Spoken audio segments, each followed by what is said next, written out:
Moira's hunt.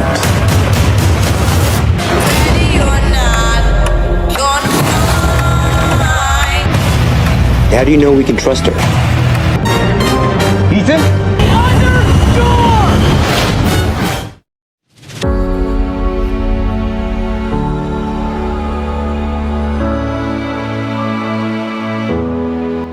Bermula di sebuah tempat di mana kali ini Ethan bersama Benji dan juga Brand kembali melakukan sebuah misi untuk menyelamatkan dunia. Tak ingin ketinggalan, Lothar yang sedang berada di negara lain pun ikut membantu mereka pada misi tersebut.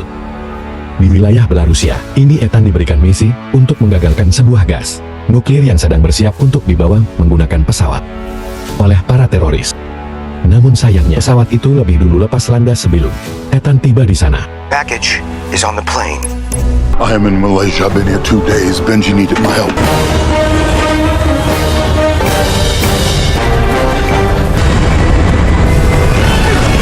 Open the door! Benji, open that door! Come on.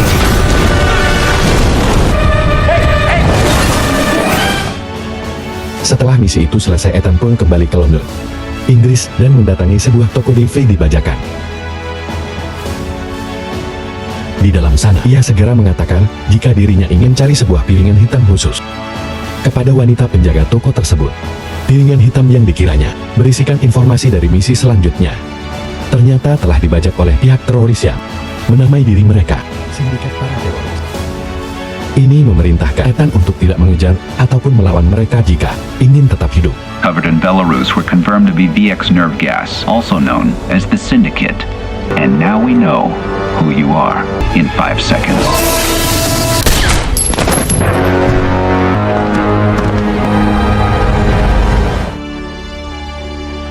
Pun terbangun di dalam sebuah ruangan bawah tanah, ditemani seorang wanita bernama Paul.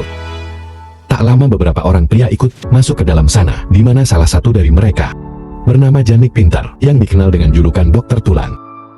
Pinter di sini ditugaskan untuk menyiksa Ethan agar membuat dirinya memberikan informasi tentang agensinya. Paus yang melihat hal itu nampak tidak setuju dengan metode yang akan dilakukan oleh Pinter.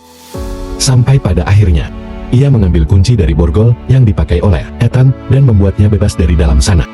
Officially declared dead 3 years ago. Vårt uppdrag var att bryta ner honom. You should go.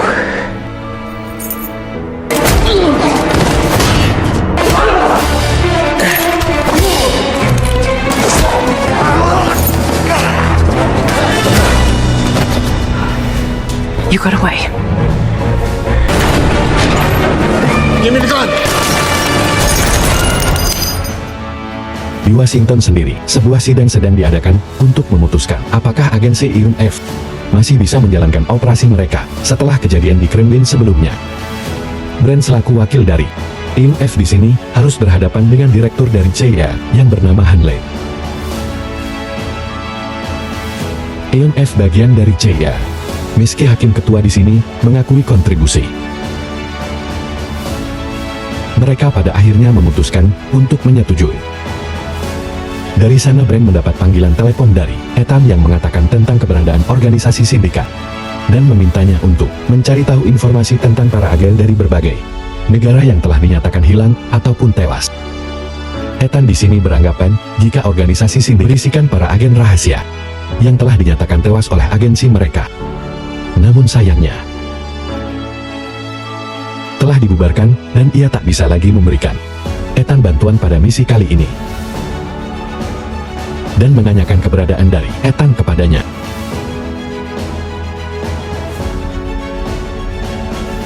Namun Hunley di sini mengatakan jika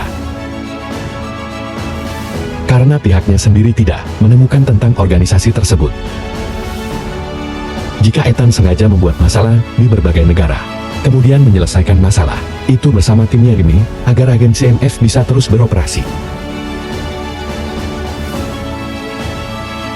Untuk diamankan, sebuah tim khusus diturunkan untuk mengamankan Ethan yang tengah berada di sebuah losmen di wilayah Kuba. Pun ikut menyaksikan aksi penangkapan tersebut. Namun nyatanya, Ethan tidak mudah untuk ditangkap seperti perkiraan mereka. Di dalam kamar tersebut, para agen ini hanya mendapat beberapa buah foto dari para agen rahasia di berbagai negara.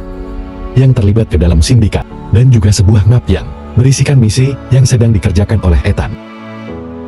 Benji yang tengah berada di dalam kantornya mendapati sebuah tiket undangan untuk menghadiri. Tak lama dirinya pun dipanggil oleh atasannya yang kini adalah Hanley untuk melakukan sebuah tes kejujuran terkait keberadaan dari Ethan. Has Ethan Hunt contacted you? Why would he contact me? All of them are either missing or dead, everyone. You haul me in here and you ask me the same question. We are not friends.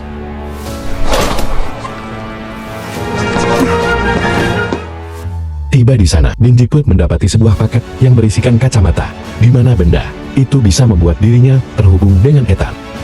Ia pun langsung memberikan Benji sebuah gambar dari pria yang ditemui di toko DVD sebelumnya, di mana Ethan juga di sini meminta kepada Benji untuk mencari pria tersebut, yang mana pria itu juga akan hadir di acara opera malam ini. Acara itu juga ternyata dihadiri oleh kanselir dari Austria, yang mana ia akan menjadi target dari kelompok sindikat di dalam sana. Dan hal itu cukup membuat Benji panik. Did you know he was gonna be here? No, Benji. And that this little unsanctioned operation is tantamount. Nice tux, by the way.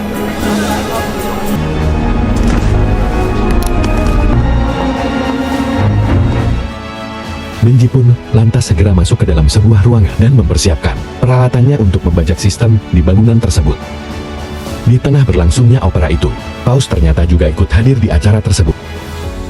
Sementara Ethan sendiri mencari posisi untuk mencari pria yang dilihat sebelumnya. Benji di sini kemudian sempat melihat seorang pria yang mencurigakan menyelinap melalui belakang panggung, dan ia pun segera memberitahukan kepada Ethan, yang dengan segera mengejar pria tersebut. Di dalam sana Ethan pun sempat melihat sosok dari Paus, namun Ethan masih tak terlalu peduli, dan terus melanjutkan pengejaran pria mencurigakan tersebut. Benji, did you see that? See what?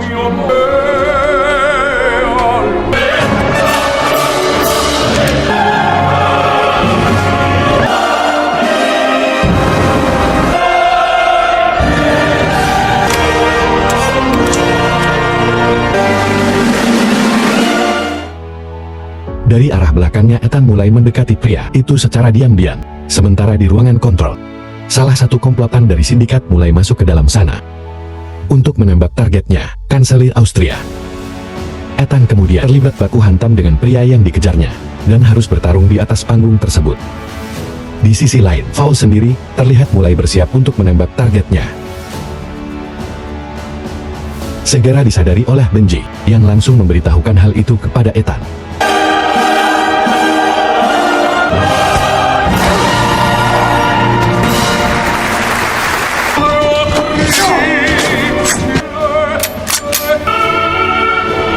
Ethan, the lighting boom. Ethan, do you copy?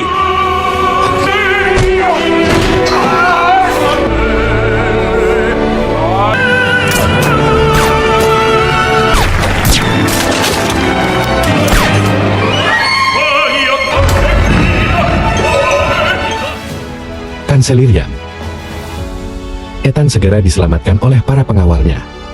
Sementara Ethan sendiri memutuskan untuk membalas kebaikan dari Paus dan mengajaknya untuk kabur melalui atap dari gedung tersebut. I have a way out.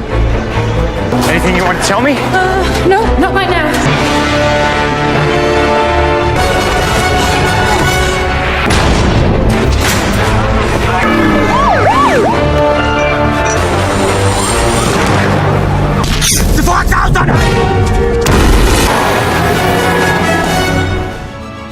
Di dalam mobil itu, Ethan menanyakan identitas dari Paus yang sebenarnya, di mana ia sebenarnya adalah agen rahasia dari Inggris yang sedang dalam penyamaran di dalam organisasi sindikat. Akibat aksi sebelumnya, di mana saat menyelamatkan Ethan dari Winter, Paus diberikan misi oleh organisasi tersebut untuk membunuh kanselir Austria demi mendapatkan kembali kepercayaan mereka. Sindikat juga menugaskan 2 orang pria untuk menjamin jika Paus menjalankan tugasnya. Namun nyatanya, kali ini ia kembali gagal, dan Paus meminta Ethan untuk melepaskannya agar penyamarannya tidak terbongkar. Tak lama kemudian, dari arah belakang mereka muncul beberapa buah mobil yang mulai mengejar mereka. She tried to shoot me! It doesn't make her a bad person. He's British intelligence? Ilse Faust. I was sent to kill the Chancellor to regain their trust. Tell me who he is. Berita itu pun akhirnya sampai ke telinga Hanley, di mana ia kembali menyalahkan Ethan atas insiden tewasnya kanselir Austria. Hal itu pun membuat Hanley memutuskan untuk menangkap Ethan dalam kondisi hidup ataupun mati. Di tempat lainnya, Ethan dan Benji mendatangi sebuah markas dari IMF di Wina, di mana di sana Ethan segera menyiapkan identitas baru untuk Benji, agar dirinya bisa segera pulang ke Amerika.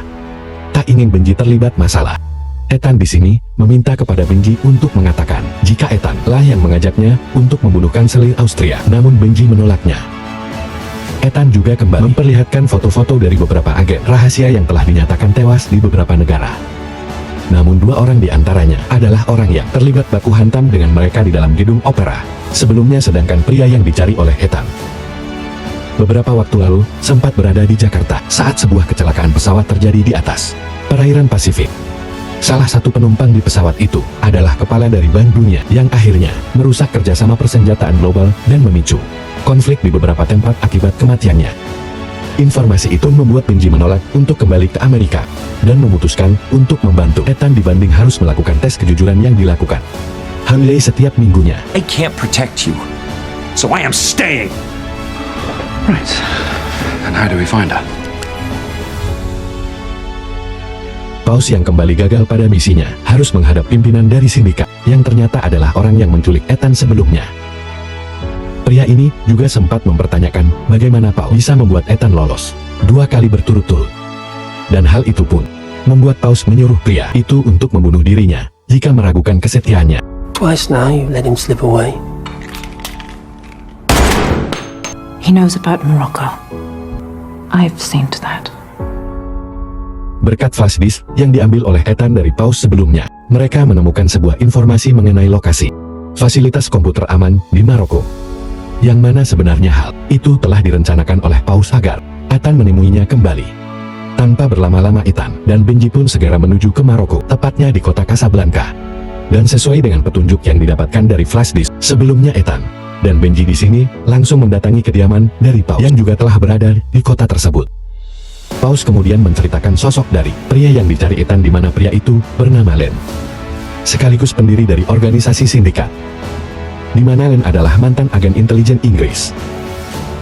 Dari Paus diketahui jika Len memiliki sebuah buku besar yang memuat nama dari anggotanya, rekan-rekan terorisnya, dan informasi penting lainnya. Buku itu sendiri berhasil dicuri oleh salah satu anggotanya yang berkhianat dan ingin memeras Len, tapi orang tersebut berhasil dibunuh olehnya. Sayangnya sebelum tewas, Paus mengatakan jika buku tersebut disimpan oleh orang itu di dalam sebuah fasilitas komputer berkeamanan super ketat di Maroko, dan Len sendiri tidak mengetahui kode untuk mengaksesnya. Paus juga pernah ditugaskan untuk mencuri buku digital tersebut di Maroko, namun ia mengatakan jika hal itu mustahil dilakukan. Fasilitas di sana berada di bawah penjagaan setingkat militer dan membutuhkan identitas untuk bisa masuk ke dalam sana. Benji kemudian sempat terpikirkan untuk menyamar menjadi salah satu pegawai di sana dengan menggunakan sebuah topeng. Tapi sayangnya hal itu dibantah oleh Paus yang mengatakan jika sistem keamanan terakhir yang harus dilalui di sana mampu mendeteksi kebiasaan dari para pegawai di sana.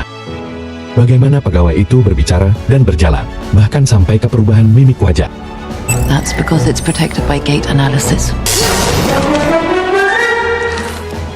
Satu-satunya cara untuk bisa masuk ke dalam sana ialah dengan mengganti profil salah satu pegawai di tempat tersebut, di mana database profil pegawai tersimpan di dalam sebuah Taurus yang berada di bawah air.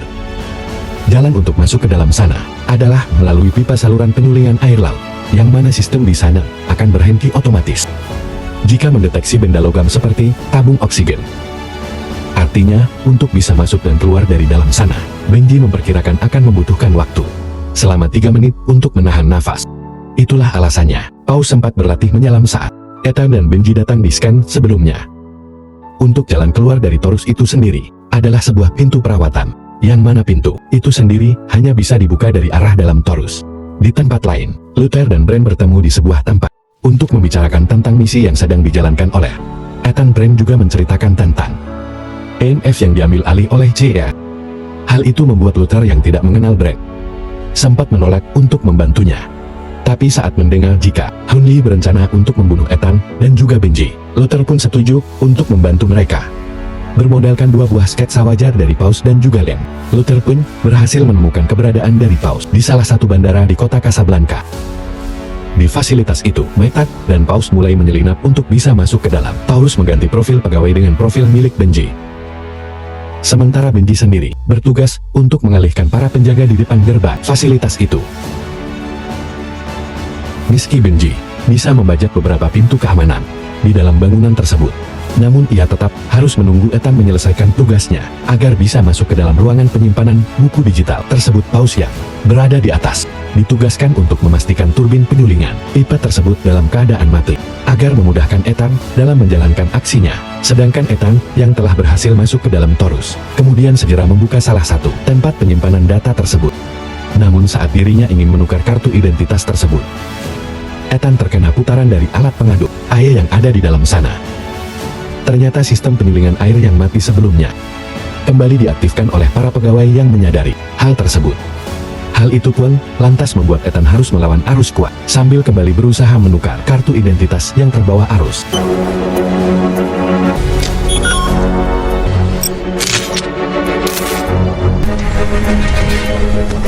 You have 3 minutes. Remember, conserve oxygen.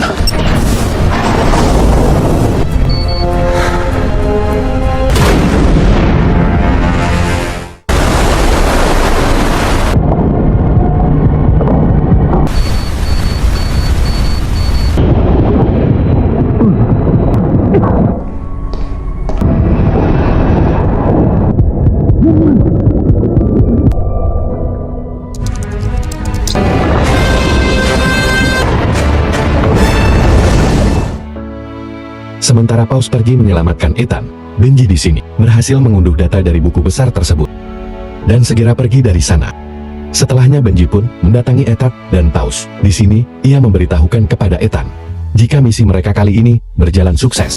Tapi tiba-tiba Paus mengkhianati mereka. Benji. Yeah, Benji. I knew we'd get it. I nailed it. Di luar, beberapa anggota dari sindikat telah menunggunya dan menanyakan keberadaan dari Ethan kepadanya. Paus kemudian mengatakan jika Ethan telah tewas, dan ia pun pergi bersama orang-orang tersebut. Luther dan Bram yang juga telah tiba di kota itu segera mencari keberadaan dari Paus. Sementara Benji dan Ethan yang baru sadar dari pingsannya segera kembali berusaha untuk mengejar Paus.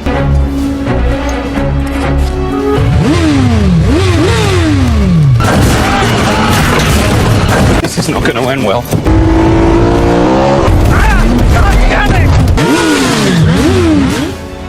Reaksi pengejaran tersebut, Ethan dan Benji tanpa sengaja bertemu dengan Luther dan juga Bram yang memutuskan untuk ikut mengejar Paus yang ternyata memilih kabur dari anak buah Len.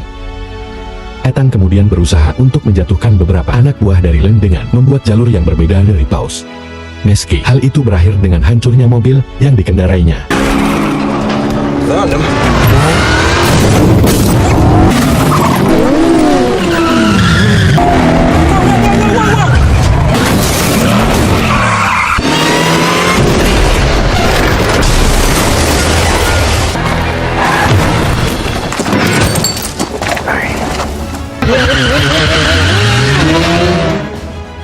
Bermodalkan motor Courier dan SIM-C yang sudah kadaluarsa, Ethan pun memutuskan untuk mengejar kembali Paus dan menghadapi beberapa anak buah Len yang tersisa. Berhasil menjatuhkan satu orang musuh, kini Ethan hanya tinggal menjatuhkan satu musuh lainnya untuk dapat bisa mengejar Paus.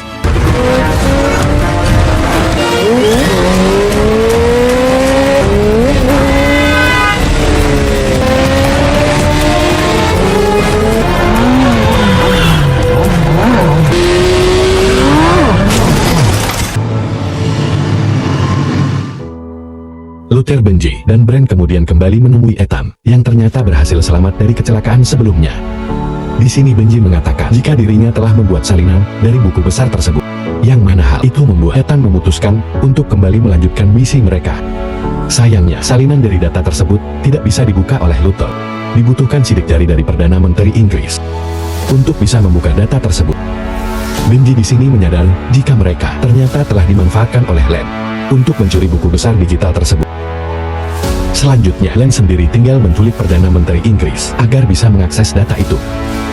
Bram yang mendengar hal itu segera berusaha untuk menghubungi agensi keamanan Inggris dan memperingatkan mereka tentang rencana penculikan tersebut. Namun hal itu ditolak oleh Ethan yang ingin menangkap Bram terlebih dulu.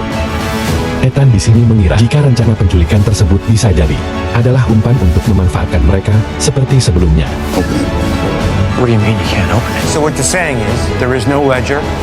And we just helped him steal it.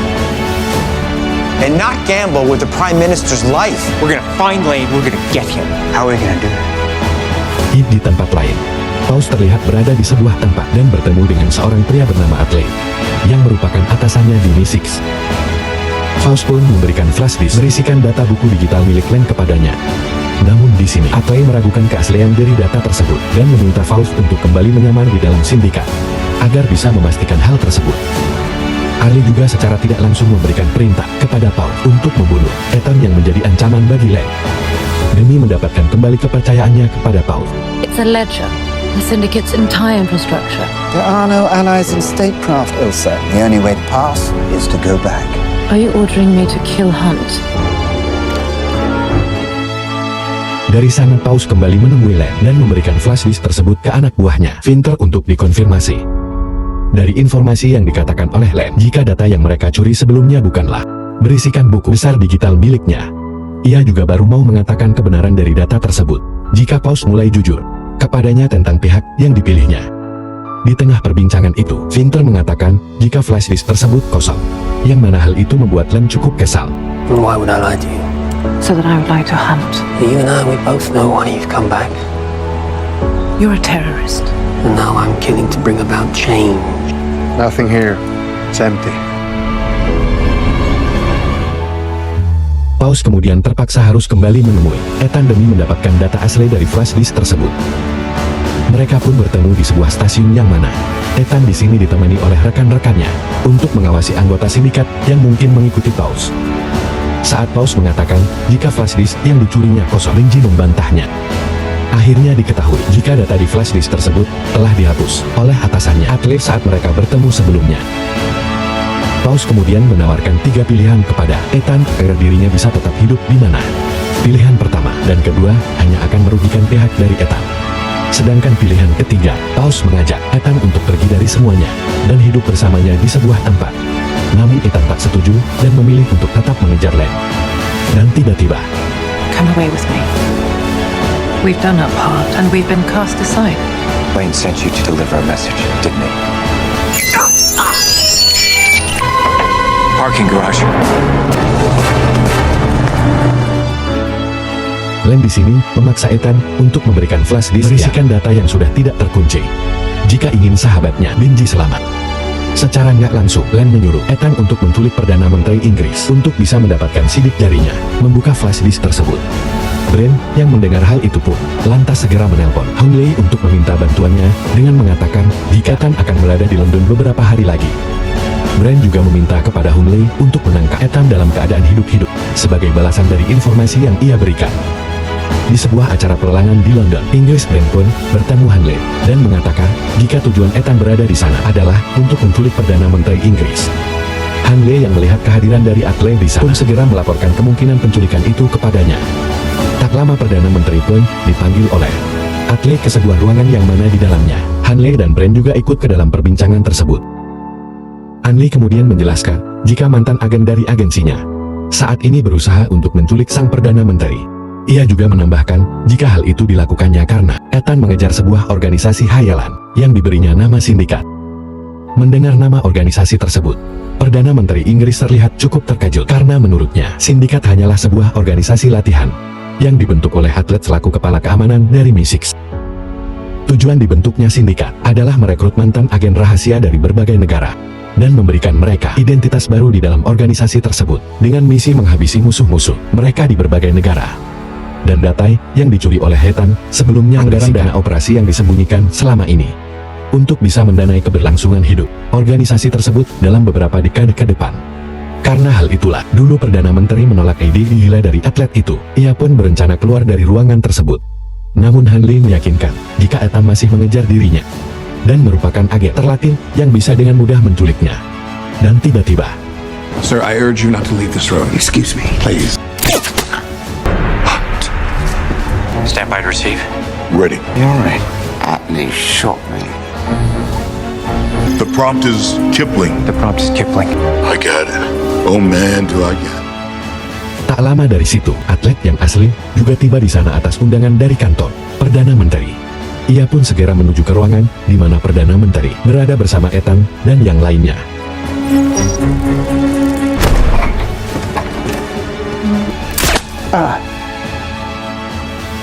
Efek dari bius kejujuran itu membuat Attiley akhirnya mengatakan yang sebenarnya tentang organisasi bernama Sindikat, di mana Len selaku mantan anak buahnya memutuskan untuk membelot dan mengubah organisasi tersebut untuk melawan Attiley.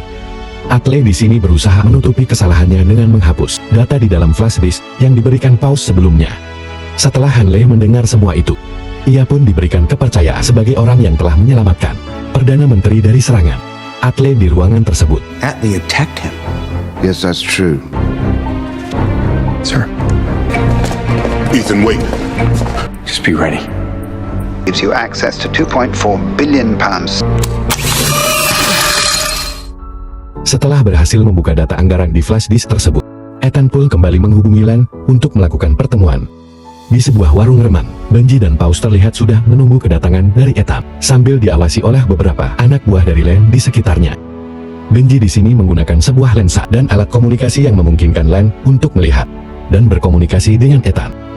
Sebuah bom berkekuatan lada pun dipasangkan pada tubuh Benji, yang mana jika Ethan tidak memberikan flash disk tersebut, bom itu akan meledakkan mereka dan orang-orang di sekitarnya. Namun jika Ethan mau memberikan flash disk tersebut, Paus di sini ditugaskan untuk membunuh Benji dan juga Ethan sebagai bukti atas kesetiaannya kepada Sindikat. Namun di luar dugaan Len, Ethan ternyata telah menghafal semua nomor rekening di dalam flash disk tersebut dan mengancam Len untuk membebaskan Benji jika menginginkan data dari flash disk berisikan 4 miliar pound sterling tersebut. Benji, go. Memorized it. All 2.4 billion in numbered accounts. Right now you're thinking it's bluff. Melihat anak buah dari Len mulai mendekat, Ethan memerintahkan Paus untuk bersiap menembak dirinya, dan hal itu membuat Len menyuruh semua anak buahnya untuk berhenti. Ethan di sini meminta untuk bertemu langsung dengan Len jika ingin mendapatkan semua uang tersebut. Setelah Benji berhasil lepas dari bom tersebut, Len memerintahkan anak buahnya untuk membunuh Paus dan membawa Ethan dalam keadaan hidup. Kill the woman.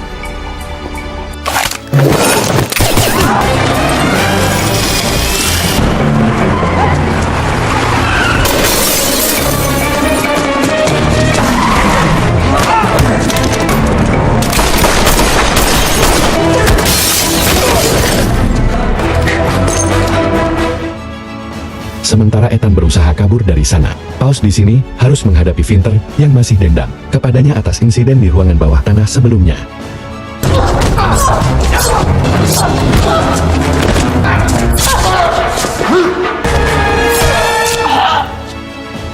Ethan kemudian masuk ke dalam saluran pembuangan yang ada di jalan tersebut, dan Len yang melihatnya pun segera menyusul ke dalam sana. Namun ternyata itu semua adalah jebakan yang telah disiapkan Ethan sebelumnya.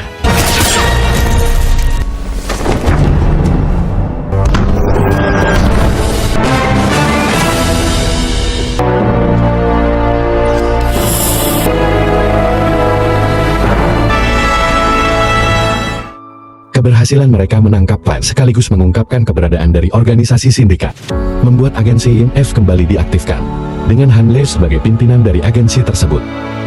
Only juga beralasan jika tuntutannya untuk membubarkan IMF 6 bulan yang lalu hanyalah sebagai penyamaran untuk agen mereka Ethan yang sedang menyamar untuk bisa mengungkap organisasi Sindikat. Oke, Joe. Mr. Secretary.